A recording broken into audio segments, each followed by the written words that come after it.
What's going on, ladies and gentlemen? Welcome to the Friday Football Feast. All righty. Holy cow, what a jam-packed crowd this is. Let's begin the show in patented 9 to noon fashion. It's an old-school Quincy Jones song called Street Beater. There was a show called Sanford and Son. This is the theme with which we have started every 9 to noon, 10 to 1 PA and Dubé show for the quarter century that I've had the privilege to broadcast on KFAN. But here's how we're going to do it from Buffalo Wild Wings Lakeville. Ladies and gentlemen, how about a round of applause for the Lakeville South Band surprising us with the open of 9 to noon.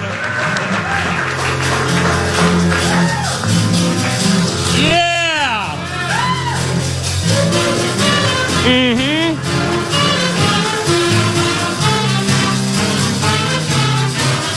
Yeah.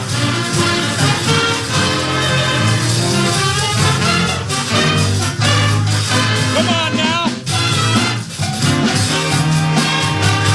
Ba-da-da.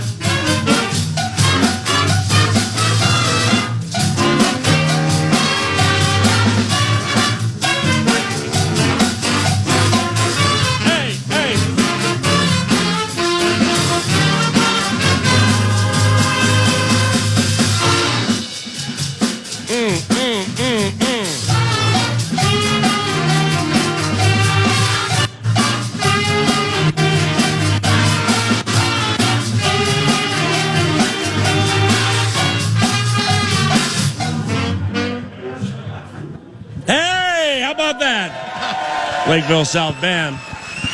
Ladies and gentlemen at Buffalo Wild Wings Lakeville, please rise. Please rise. Everybody stand up. We welcome Emma White, a dear friend of mine from Faith Family Church, to the football feast as we honor the United States of America with the singing of our Star-Spangled Banner. Oh, say, can you see by the dawn's early light what so proudly we hailed at the twilight's last gleaming, whose broad stripes and bright stars through the perilous fight o'er the ramparts we watched were so gallantly streaming, and the rocket's red glare, the bombs bursting in air, gave proof through the night that our flag was still there. Oh, say, does that star-spangled banner yet wave o'er the land of the free and the home of the brave? Hey, Emma White, ladies and gentlemen, Faith Family Church. Aren't you glad you came to the Friday Football Feast today at Buffalo Wild Wings Lakeville? Welcome, ladies and gentlemen. Hey, Lakeville South Band. Lakeville South. Hey, what's going on? Why don't you play a little ditty for about 30, 45 seconds as we start this radio show, okay? Anybody want any free t-shirts? We could throw those into the crowd too. Come on now. Let's fire some shirts into the crowd. Get a little live music for Bumper at Buffalo Wild Wings Lakeville. This is the Friday Football.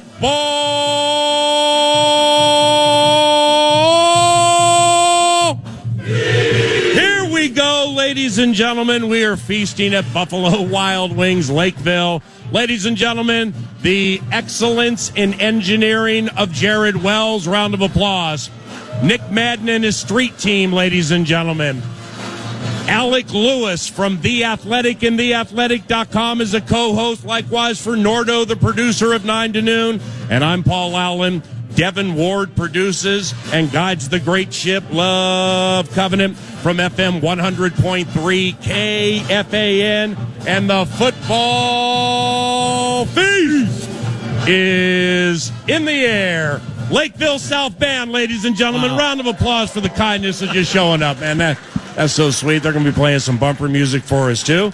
Alec, all I'm going to say is, behold. I walked up and there was a band playing outside. I'm like, am I at the wrong place? I don't know. Is there band practice? I don't know what's going on. And we got a Star-Spangled Banner for you and everything. This has been. I mean, you look at this crowd right now, you think the Vikings have won 6 consecutive games or something like that, right? I'm wondering if the whole city of Lakeville's in here. I know.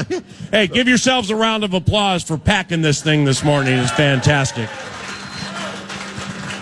All righty. There's a radio show to do, despite all of the ancillary, fantastic things that are transpiring in our lives right now, and there's something very important involving the Minnesota Vikings game this weekend, Sunday at noon against the Chicago Bears. That's the time for the Boom pregame at 10 o'clock. There's something very important happening right now.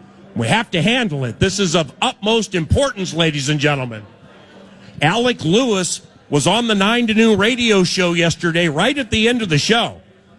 And there was some healing hand-related terrorism that was spread at about 11:52 a.m. yesterday involving the hand of Minnesota Vikings quarterback J.J. McCarthy. Advance the story. You're a reporter by trade. Advance what we heard yesterday with the healing hand, what happened in practice, and where we are today, and good morning. Good morning. JJ hurt his hand in the game on Sunday on the throw over the middle to Justin Jefferson in the end zone that we all probably would have expected Justin Jefferson to catch. That hand was bandaged on. Caught a stray. Caught a stray. That hand was bandaged on Wednesday. Mm-hmm. There were no under center snaps taken. There were very few throws taken with the right hand. Mm-hmm. Then yesterday there were under center snaps taken and there were more throws, and he was full in practice. So you expect it to be, fine. Yeah. But it's something to watch. Yeah. Considering the accuracy is already been somewhat of a moving target. So, yeah, we're watching it. The reporter said everything's fine with J.J. McCarthy, and he practiced in full, ladies and gentlemen. Well, I heard him in his presser. He say, when you slam your hand in a car door, it's not. That kind of worries me a bit as it pertains to throwing a ball with some sort of accuracy. So it's not like slamming your hand in a car door. Well, he was in the press conference, like holding his hands in his pockets. So you couldn't see, like. You think he's hiding the fact that he may only have 4 fingers? He's hiding it. No, you're like, is there swelling? Like, why is he not, like, taking his hand out of his pocket? If there really was swelling, would you have been able to tell? I don't know, maybe. I mean, you're watching the guy like a hawk in the press conference. Could Ronnie Lott truly grip the football after your he hand lost was the swelling? finger? I'd be able to tell. I have the fattest fingers at Buffalo Wild Wings Lakeville. My hand is permanently swollen, and you'll be 59 one day too. Okay, we have more very, very important information. The hair looks good today, by the way. And so do your glasses, that need to be shared at the Friday football feast. Very important from a reporter by trade. Now, this is serious, ladies and gentlemen. Take this very seriously. I feel like I'm getting trolled. No, you're not getting trolled. Everybody here familiar with one of the very best defensive players in the National Football League named Jonathan Grenard? Are you familiar? Can I get a witness? A raucous round of applause for 58. Preach on. Well, guess what? He hasn't practiced the last 2 days. Oh, no. That's not. And he left the Baltimore game with some type of swoon over his shoulder. For an update on that piece of negativity, we go back to the reporting desk. What can you tell us about Jonathan Grenard against these division rivals? And by the way, even though we have a losing record, even though the Minnesota Vikings are at the bottom of the NFC North right now, and that's nothing but bad for business, but we can fix it this weekend and next weekend when they beat the Green Bay Packers. even though the team is mired at the bottom of the NFC North, it still is undefeated in the division, ladies and gentlemen. Can I get a witness? And it plans to stay that way this week. And for an update on what we expect with today's practice with Jonathan Grenard, number 58, maybe if he plays in the game, we go back to The Athletic and theathletic.com desk. By the way, The only way this information is shared at Buffalo Wild Wings Lakeville is if at least 10 of you become new subscribers to The Athletic.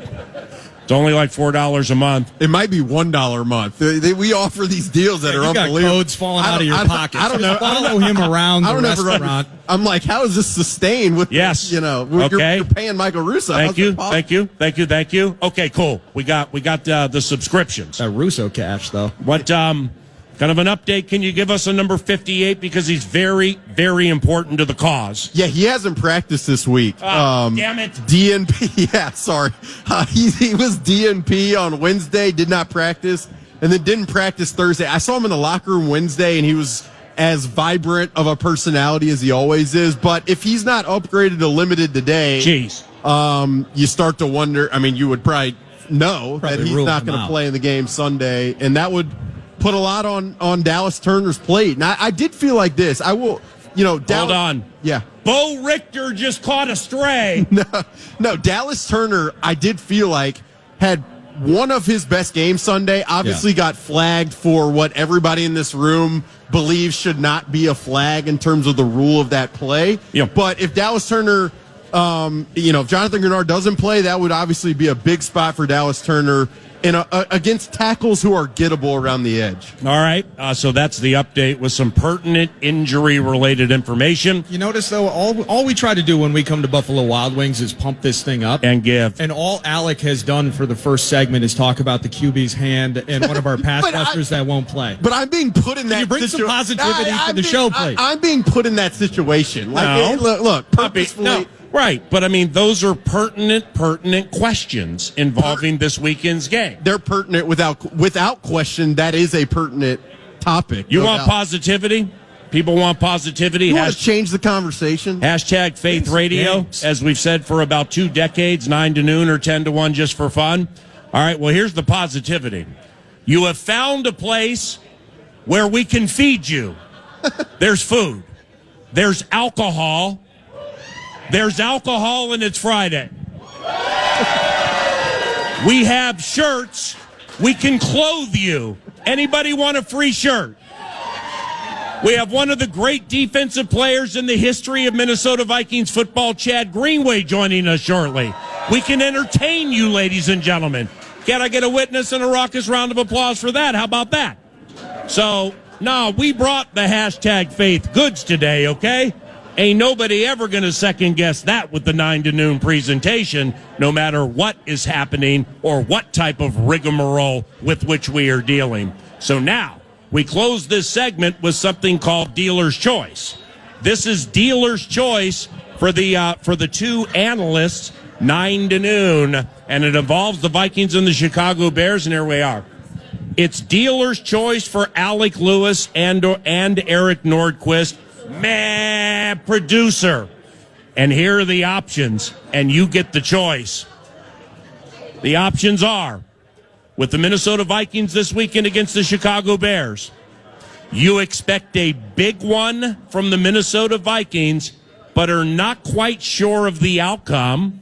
Number 2, you guarantee a solid effort and a victory from the Minnesota Vikings.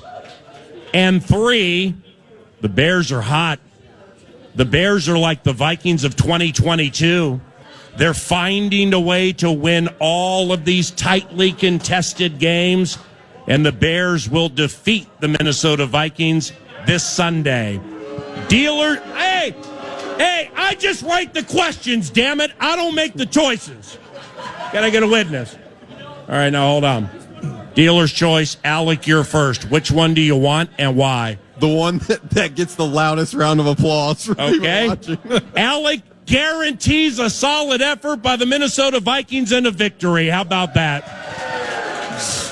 Nordo, which one do you pick? I don't know how much bounce back this team has left in the tank, but after 8 false starts, after self-inflicted wounds, and I'm the negative one, and a 4-5 team, this Bears squad feasting off of the mistake-prone, this Bears squad feasting off of bad football teams, if only for a day, The Minnesota Vikings will play a turnover-free game, and they will continue to do what Kevin O'Connell does every single time he faces the freaking Bears, is he's going to beat on the Bears. We are going to batter the Bears. It will be a Chicago shellacking, and the Vikings will be 5-5 by Sunday afternoon. They're going to change that song from the night Chicago died to the day Chicago died. And it's going to take place, boom! The day Chicago died. At noon on FM 100.3 KFAN. All right, we're going to head to break. First and foremost, a round of applause. Emma, you still here? A round of applause for Emma White for that outstanding rendition of the Star Spangled Banner. Also, from under the cover of darkness, and we love when this happens, the Lakeville South Band. Welcome, ladies and gentlemen. They're going to be playing a little bumper music for us today, some music for you between segments. And what a fantastic, unbelievable Friday football feast this has turned out to be. J-Dub, Jared Wells, the master mixer and the engineer, Nick Madden and his street team, Alec Lewis, Eric Nordquist, Paul Allen, Devin Ward is back at FM 100.3 KFAN. We're back shortly with the game changer, Chad Greenway. But first, Devin has some cash to give away. And good morning, Buffalo Wild Wings Lakeville. This is going to be a funky good time.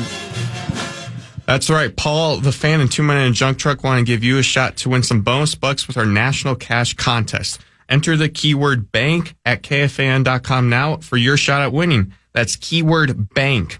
Enter it now at KFAN.com. All right, welcome back to the Friday Football Feast. Hey, Lakeville South Marching Band, ladies and gentlemen, they got to go. I think they got classes and stuff like that. You guys are outstanding. Hey, thank you very much. Thank you. Thank you very much, boys and girls. Tonight. They're probably at the bank tonight. State semifinal football.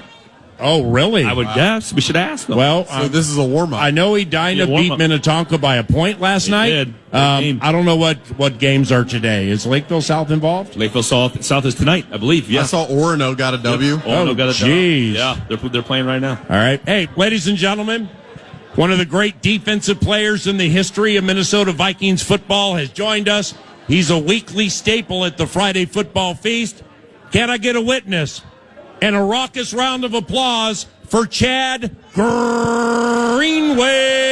Thank you.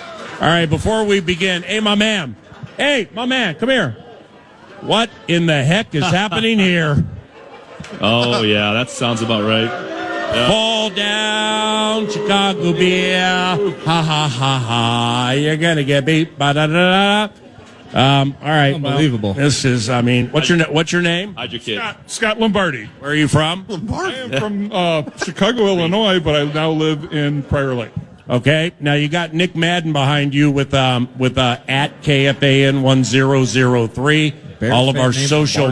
All of our social media channels and KFAN.com. So this will be seen by many. Can you explain exactly what you're wearing and what this inflatable is that you're riding? It's Staley the Bear. Okay. Well, you know what? We're Minnesota nice here, okay? For the effort and the inflatable Staley the Bear and showing up at the feast, just give him a round of applause, damn it. Come on. Just once. You fools. All right. A Bears fan named Lombardi. I know. Yeah, There's so many things going on. I know. Unbelievable. It's like meeting a Packers fan named Hallis. What'd you say? My grandfather's name is Vince Lombardi. Really? Oh, that is a family crisis. I can relate to that. Story on this. I can relate to that being the wrong Paul Allen. Now, the other Paul Allen, God rest his soul, but I'm the wrong Paul Allen, and your uncle or whomever is the wrong Vince Lombardi. Yeah. So we've come together as kindred spirits, okay? Let's fist bump one more time, nice and softly, because kindness is important before that L your team's going to take this weekend. And I just figured, we're going to talk about it. All right, I got you, man. Grey Duck Vodka, thank you very much. Here's Chad Greenway. Can you guarantee a big effort from the Minnesota Vikings this weekend? And good morning. And good morning. You give folks an excuse to drink in Lakeville at 9 a.m. and just go, I mean, you can't park outside. Bruh. No place to sit. You've been here. I mean, it's unbelievable. Several times. You were here when the Lakeville South Band did the original Sanford and Son theme that we play every single day, 9 to noon. Yes. Oh, hold on. We might have a problem. And our boss Lonnie's right over here. Oh, yeah. So we may have just played a song for longer than 19 seconds, and if it's not pulled out of the podcast, we all lose our jobs. How concerned are you? Nordo, how concerned are you? You know more about this than me. No, I'm mildly concerned. I can feel the super boss eye daggers. I'm going to get with Devin to remove it from the podcast. Yes. The lawyers are always listening, and the lawyers dictate everything we do 9 to noon. He threatened to pull 15 of my 65 vacation days. Simply Vocal maintenance days, to be more specific. because of what just happened. All right. Well, so you've been to a lot of these here, Chad. I mean, this is packed. I mean, everything's up on top of everything. Alex already gotten 3 phone numbers. We had a Star-Spangled Banner. Marketing director just frowned. Got a band and everything. We got babies in here. This is the whole thing's being videotaped by somebody we have no idea who it is. So it's unbelievable what's happening right now. There's a guy riding a bear in a Halloween costume. I don't know. I thought he was like a consultant for the street team. I don't know what's happening right now, but somehow I have a feeling there's going to be an AI-generated naked image of yours truly on top of Staley the Bear. And I'm not happy about that. You're not unhappy about it. Okay, that's a fair point. It is Friday. All right, so you expect a big effort from the football team this weekend? Well, listen, this football team's got to figure out what it is. I mean, the yin and yang of these last 2 weeks, the ups and downs have been unbelievable. You look at that game last week, and you look at the first half compared to the second half, our inability to get off the field, bend but don't break, give them field goals. It was like the defense, the Leslie Frazier defense of 08, the bend but don't break, give them the Tampa 2-bit, but can't get off the field, and then offensively just waiting for this team to get going. Coming off a Detroit game that obviously flipped our entire script of the season. And we come out there like, you ain't no stopping us now. Here we come. Down the stretch they go. Big month coming up. And then you lay that egg last week against a Ravens team who is now healthy. Wasn't exactly an egg. It was an egg. No, the Chargers game was an egg. Chargers game was an egg. This was a game when you come off a win like that, it's the letdown from the Detroit game. Shows you this team at this point is not, they can't sustain that type of effort and environment for the team to be successful that way. Okay, I mean, can't and didn't are two different things. At this point, they are what they are. Got it. You know, when you talk about a football season, like, you can wish away all the things you want to wish away, but the reality is, like, we're far enough in as this is who we are. Now, the thing you can argue from the standpoint of watching this game, and this is not a cut, but this is the idea of, like, can we get JJ to play consistently like he did against Detroit? Which one we have two? When it becomes both. Thank you. I didn't like the mood coming off of the superstar last week for maybe the first time in his career. You know, like, maybe he got that big bag of cash, lost a little bit of edge in this gotta-have-it moment. Where's the dog at? We like that guy a little bit more. Can we get it back this week? Savage mode. I think savage mode, which I didn't know. If I'd have called it something cool like that when I played, it would have been amazing. I'd call it Lakeville mode, but anyway. I can't keep up with the alter ego.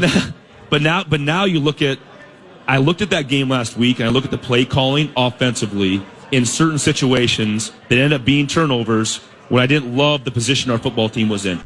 So I think this loss last week goes to everybody. It's not just on one. It goes to everybody in that building on not finding a way to win. And now you come 2 divisional games in a row where you have to win these 2. Preach. You know, you mentioned, hey, we got to find out who we are. Isn't that who we are? Still waiting. Aren't we undisciplined? Aren't we mistake prone? I mean, as many years as you spent in the league, I mean, I'm not talking about a quicksand situation. Mentally, you can't let yourself think that. But we're watching a team right now, like J.J. McCarthy's struggling. That's about the only thing through this season that I'm confidently seeing, and like, I knew that was going to happen. I knew there would be ups and downs with him. I didn't know we'd spend 6 weeks wondering where Javon Hargrave is. Yeah. I didn't know we'd spend 9 games wondering where the turnovers are. I also didn't know about the injuries and all of that. I think in 9 games, we are who we are, to your point. Like, that might be our identity.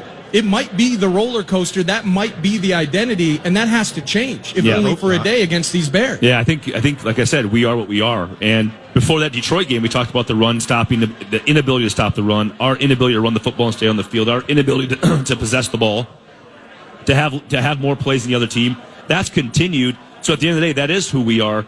I think when I look at this team offensively, the struggles we've had is before this season, we talked about how many weapons this football team had across the board, from tight end to receiver to running back, the plethora of options we have. When you try to force the ball to a spot rather than taking what's available with a young quarterback, you get issues. And that's what we saw last week. All right, now, is the Lakeville South Band still here? Well, because after hearing mostly 5-2, I think we need them to play taps for the 2025 Minnesota Vikings season. It's just the truth. You're putting pressure on them for the weekend, too, which is a good thing. Which is a good thing. How'd the pressure work out when we went to Detroit? That's right. They got to have a divisional game. We actually go out there and play with an edge, and we win the battle in the trenches. These next 2 weeks is no different. Football never changes since the inception of football is you have to win at the line of scrimmage. And if you don't do that, if you get beat up by the Ravens, if all of a sudden that 2-yard gain in the first quarter turns into a 4-yard, 6-yard gain in the third quarter to that behemoth running back, you lost your edge. You didn't win the trenches. You have to win these next 2 games on the inside. I'm feeling all of that. Let me ask you a very quick, simple question. Do you think they are running the football enough? No, I don't. I absolutely don't. And I don't think they're running the football enough with our quarterback and being more multiple enough in our run game. Now, you can talk about the Dolphins. You can talk about that, the fact that coach is going to be fired most likely at the end of the season, McDaniels. Yeah. But the reality is like, I love watching their run game. Because the multiple ways they're creative with their run game to get the ball in the hands of the guys they need to touch the football. And I think we can be more creative. We can get the ball into our guys' hands and run the football more to possess the ball to keep our defense off the field. Hey, Buffalo Wild Wings, Lakeville. Do we have any Harry the Hitman fans here? At the Hitman Feast. The best. Harry the Hitman, Harrison Smith, is playing his 200th regular season game this weekend, and he plans to win the game this weekend. Chad, a former teammate with Harrison Smith, in fact, 52, played with Harrison Smith for 5 years.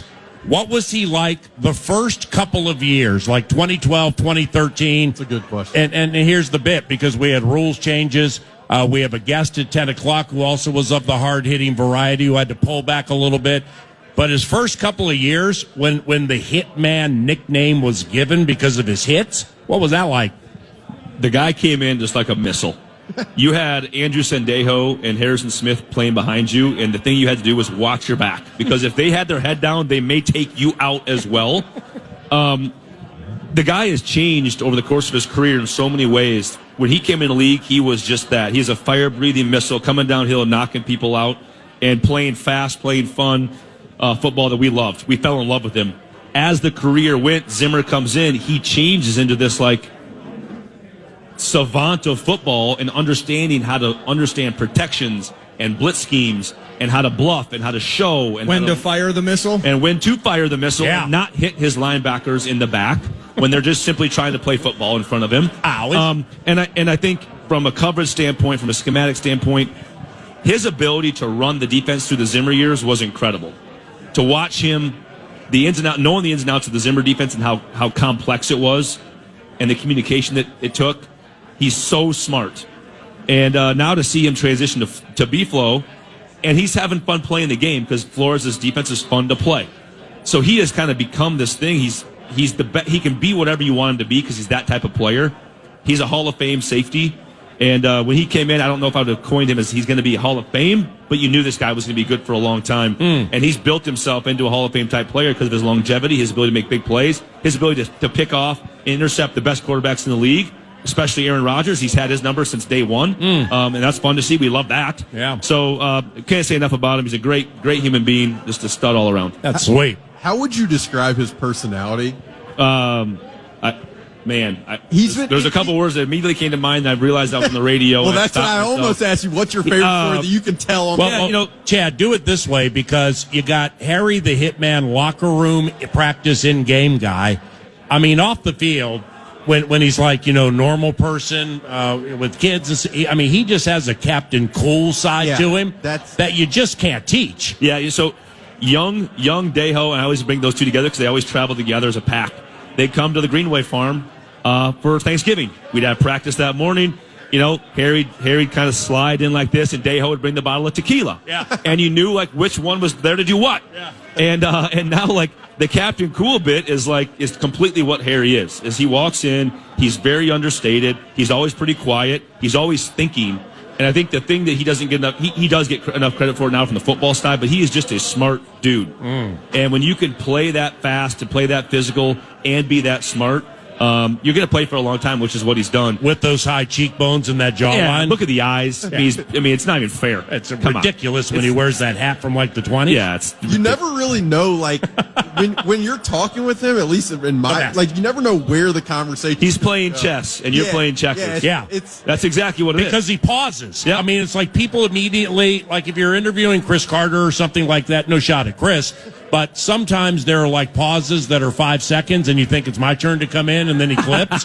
But it's actually, he's not clipping because he's the guest. You ask Harrison Smith a question, he pauses for 2 or 3 seconds to think out the answer. And it could go anywhere. I mean, that's really like, it could go. Notre Dame guy. He might be the only guy that I know of that played, maybe Metellus did this, and there's other guys I'm sure you'll be able to rattle off.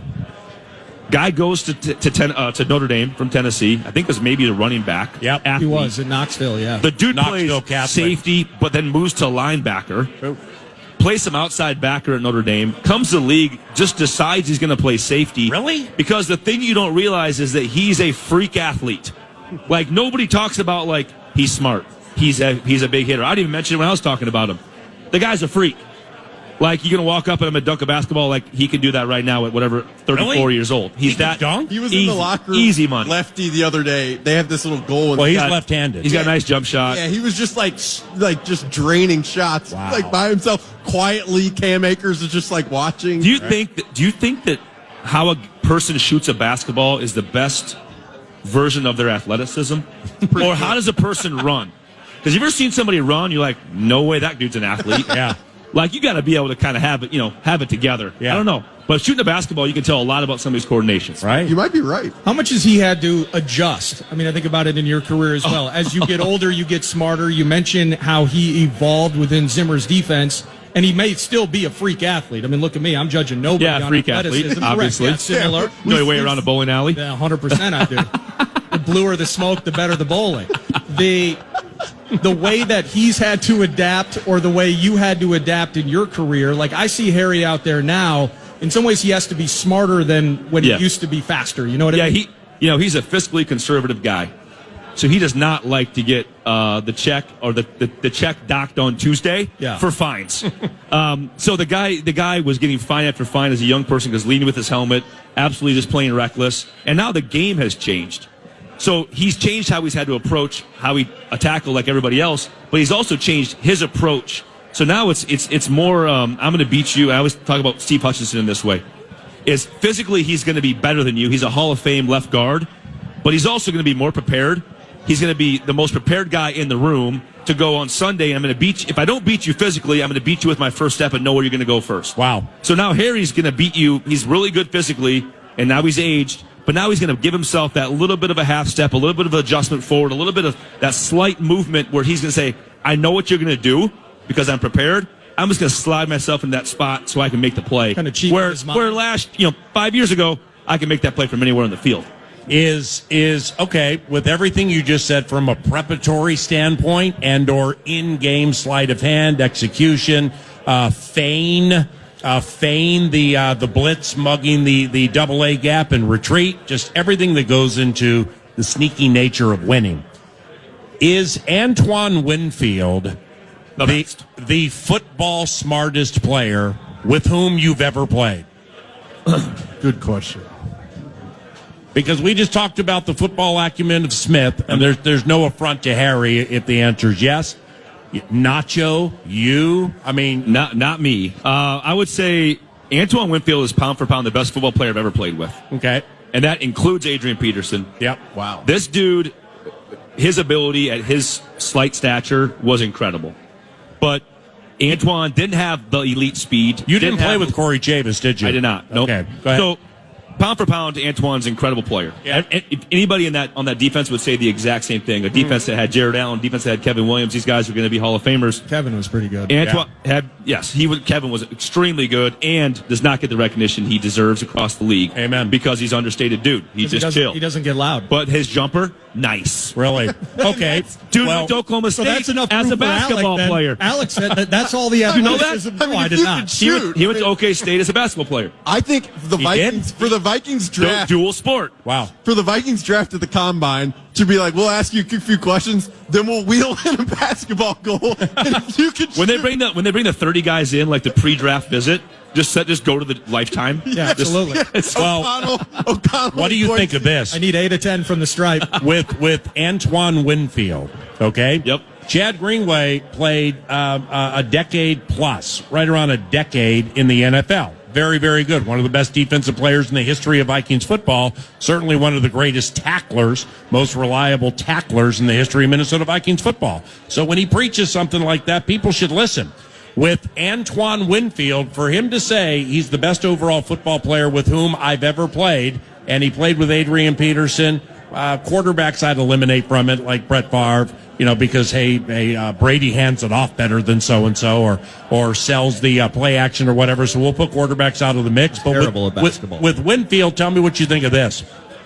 There's nobody like him even to this day. And here's why. Smaller guy, but do you remember how broad his shoulders were? His shoulders were abnormal for a guy that size. They were broad and round, and he would light you up with those shoulders. Also, one of the best, if not the best, tackling corner in the history of the NFL. Correct. And I've never listen. My job was to shock and shed, get off blocks. These big ogres. Yeah. Nobody shocked and shed like Antoine. Shocked and shagged. Boom. That was my job 40 years so ago. Come block. So come block, and you shock him, and you got to shed him Around the corner. I'm about to have a Hey, torn labrum. but you talk about I tell this story all the time about Antoine. Is you would go out for warm up, Chad and still you got come. strength. This was after the VHS days and after the DVD days of film, Yeah. and all of a sudden you have an iPad you can look at, which is amazing. Yep. You come back in before the game, he's on the film. He comes before the halftime, he's on the film.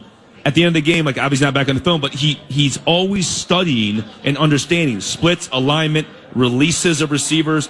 He knows if this receiver does this release out of this position on the field, if he's in the slot, how big's the split. He knows he's going to run these 2 or 3 routes. And if he runs past 8 yards, I know he's going to run one of these 2 routes. And if he's short of 8 yards, I know he's going to do this. And then he's just jumping things all the time because he just understands what you're going to do. In a book that's this thick, when you have no idea what that guy's going to call, it's just tremendous ability to think, especially in football when you have 2-3 seconds pre-snap to take all that information and calculate it and understand what you're looking at. I got to get some Winfield tape. Chad Greenway, ladies and gentlemen, got another segment with him, too, to talk Vikings and Bears.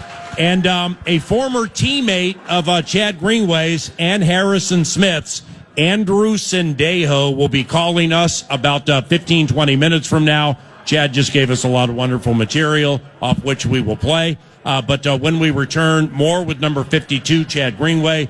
We are at Buffalo Wild Wings Lakeville, and this is the Friday Football on KFAN.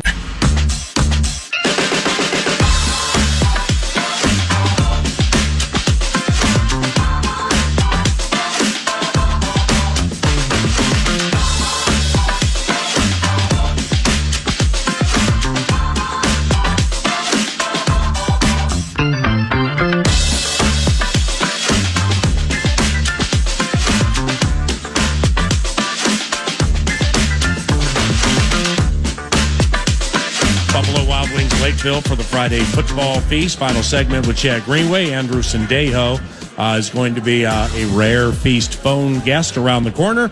After that, we'll mix in some fantasy called IHOP, talk about some quarterbacks around the NFL. And Vikes Bites takes place at about 11 o'clock. I'm going to be out in the crowd with everybody. I have some topics for the analysts, the co-hosts, but an opportunity to create your own Vike Bite takes place at about 11 o'clock. If you have a question. BYOVB. Yeah, BYOVB. If you have a question, a Vikings-related question for either Alec or Nordo, Beef. We're going to do that an hour and change from now. Meanwhile, I'm going to ask this one to get out of the way. Ben Johnson, head coach of the Chicago Bears. So, yeah, about 80, 90% through the Bears portion of the equation for the game-calling depth chart this weekend. Offensively, there have been some things that you can immediately see where it's like Caleb now, Caleb last year. And two of them would be, first and foremost, he was sacked 68 or 63? 68. 68 times last year. Freaking absurd. And he's been sacked this year. It's like 14. 14 through 9. So, hey, Caleb, don't hold it so long. Hey, Darnell Wright, live up to your first-round hype, which he is. O'Connell on and off the microphone Tuesday at TCOPC. I mean, I'm not saying he made Darnell Wright sound like a cross between a right tackle version of Orlando Pace and Walter Jones, but he definitely was like, this guy's different, so we got that. But so Caleb, he's on pace for 20-some-odd sacks. Are you kidding me? But he had no rushing touchdowns this year. He has 3 this year, and he just won the game against the Giants with a 17-yard scamper. So Ben's getting through to Caleb. When it comes to the Ben Johnson Bears offense, how do you think they attack Brian Flores' defense? Yeah, I think when you look at what he does so well, is he's just a phenomenal athlete. At the end of the day, playing quarterback, and he's not a Lamar Jackson type of athlete where he's gonna pull it down and run first. He's a athlete to get myself into a throwing slot that I can get to my spots, and I think that's when you've watched him last year. You watch him make some plays. You're like, that's unique, even though he's running for his life, and he made some throws. You're like, okay, that's special, but couldn't keep him upright. Now you bring in this coach that's clearly a good football coach. Yeah. When you come in and you flip an organization as quick as he's done it. Unfortunately, NFC North, they're here to stay.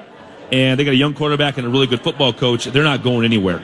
So that's scary. But I think when you play a guy like this who tries to stay in the pocket and throw from that spot, is you've got to rush him really smart. He's going to make throws, but make him make throws from that well, deep in the well of that pocket, over the top of guys, not let him get into space, step up in the pocket. Our interior rush is going to be really, really smart, and our ends are going to cage him and not let him get outside. That's the process from an interior line standpoint. Can we trick him into some mistakes? That'll be the key. Sendejo just scratched. No, I'm just kidding. Nordo?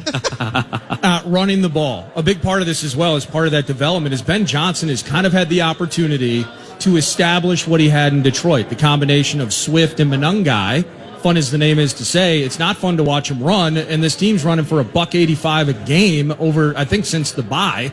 And they're 4-1. So do you roll in? Is it truly, the simplicity of it, like, hey, stop this tandem and make Caleb Williams prove that he's the guy that's only been sacked 14 times, prove that he can win the game by rolling out, escaping pressure, and hitting those sweet sideline throws to Adunze? I mean, is it truly just kind of ABCs back to simple stuff like, I'm going to stop that tandem and let Caleb try to do his business? Yeah, you look back to Detroit 2 weeks ago and what we forced them into because they weren't able to get what they want on the ground. You look at that box score after that game, you're like, wow, crazy. Who's the bully of the North? Like, it was us. Yeah. Like, what makes a young quarterback life really easy is a run game. Oh, it is. And a really good defense. So you can look at our team and be like, wait a second, we have a good young quarterback. We could have a good run game and take all the pressure off him making all the plays. And when you have a guy like Caleb who can extend a 3rd down and 6 when they got to have when 1st and 2nd down went awry, but when you're running for $180 a game in the league, like, you're an absolute problem because now you can do whatever you want. That's why Detroit's been so good these last 5-6 years, is because they've been able to be multiple, just balanced, run the ball, throw the ball, play action pass when they do want to do it, check down to running back like an extension of your running game, simple plays. And when you're multiple like that, you're so hard to defend. I mean, what are you going to do? Caleb does some stuff outside the pocket where he throws with velocity, like on the run, on the move, at a level that it's hard to find comps for that. My question to you is, like, you talked to a lot of players in the locker room. They praise Ben Johnson's ability to adjust in game. And I would just wonder, for you over the course of your time, like, are there coordinators you faced where you're like, this guy, regardless of what our game plan is going to pick at us throughout the course of the game. And so we have to be very adaptable in game. Because Ben, talk to any of the players in the locker room, they will tell you, like, that's where he does thrive. Yeah, to me, the sign of a great football coach is your ability to, in game, when the bullets are flying, make adjustments and not let it hurt your ego in the plan you had set forth. Interesting. So, like, you have a whole week to prepare. You say, here's how we're going to beat them. I've seen it. I saw the light. Here we go. All of a sudden, hey, you know what? They solved that problem. It's not working. We have to adjust on the fly. And by the way, we can do that. He's clearly been good at that and adjusting. And by the way, we have really good coaches too that can do that. Yeah, I think. Yeah. And I do think because how desperate our football team is going to play this weekend. I think it's going to play very desperate and very, very hard and very good in the inside. It's going to be a really good football game. That's going to come down to the last possession. There's just no question about it in my mind. That's how this thing is going to play out. And our ability to keep them off the ground game and keep the offense on the sidelines and extend our own offensive drives, which is something we have not been able to do, is going to be key. 2 minutes to break time. So if you're Dennis Allen and you're the Bears and you're looking at the Vikings and got the kid QB, we see 42 attempts a week ago. Everybody knows that's too many. So what they do to stop us, like what's in your head in terms of if you're looking at this Vikings offense, what am I looking at Dennis Allen and company doing to make problems for us? Yeah, I mean, I would force the kid to beat us. I would absolutely say, okay, you're not running the football actively. We're going to make sure you don't run the football against us. We're going to make the kid beat us. We're going to play from ahead and hope this game can flip. And all of a sudden it's 7-10-3, whatever the score is, end of first quarter. Now all of a sudden we've been abandoning the run game. So now the kid's got to beat you. And yeah, we have a bunch of athletes, but now, okay, I know it's 2nd and 12. You know, I know he's got to drop back and throw a football. Like, we're going to pin our ears back. We're going to throw him an exotic blitz at him. And we're going to be multiple in our coverages and try to confuse him and have him throw us a football. You know, let him see something that he thinks is there, and all of a sudden, whoop, it's not.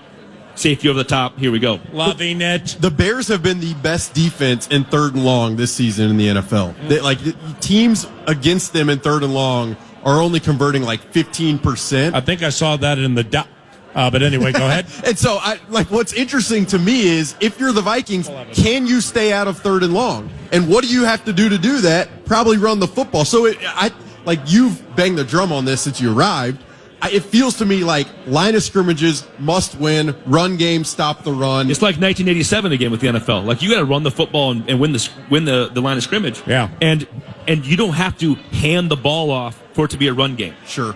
Like, there's a lot more options now with the offense and the creativity about getting the ball to JJ, getting the ball to our running back in the flat, letting him get 4 yards on first down. Last game, Derrick Henry pitched to Lamar Jackson, and it was fresh. That was crazy. I just think you can be a little bit more creative rather than say, hey, we're going to run zone scheme left, zone scheme right. Here comes power. Now, you can win that way.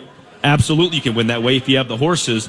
But you can throw a bubble screen to the left and get 5 on first down. Now you're sitting at 2nd and 5, and your whole play sheet's in front of you. And now you're not in the 3rd and long. We can extend drives, keep Caleb on the sidelines, and that run game nice and ice cold. And away we go. Anything with Grey Duck Vodka, Grey Duck Spirits this weekend we need to know about? You know there's always something. Always something. I'm so far south, I'm just going to head to Rosemount. Top 10 liquor over there. Been a big supporter of Grey Duck Vodka over these years. We're going to sign some bottles. Hold on. Lonnie, cover your ears. Probably take some pictures. He's going to show up. He's coming, he said. He wants 2 bottles. Oh, wow. I'll set him aside for you. That's because he's working on a deal with somebody in a roundabout way. But yeah, man. So yeah, we'll be over there. All right. Appreciate you. Love you very much. Thank you. Thanks, Chad. Hey, Chad Greenway's got to go. Chad Greenway, his former teammate and one of the best friends, Harrison Smith. Harry the Hitman has had Andrew Sendejo. They played together for X amount of years. Very close then, very close now. Hitman's playing his 200th regular season game Sunday, and that is the bomb. So we're going to call down Texas way and chat with Andrew Sendejo when 9 to noon continues from Buffalo Wild Wings Lakeville. Everybody's all snuggled up here at the Friday Football Feast.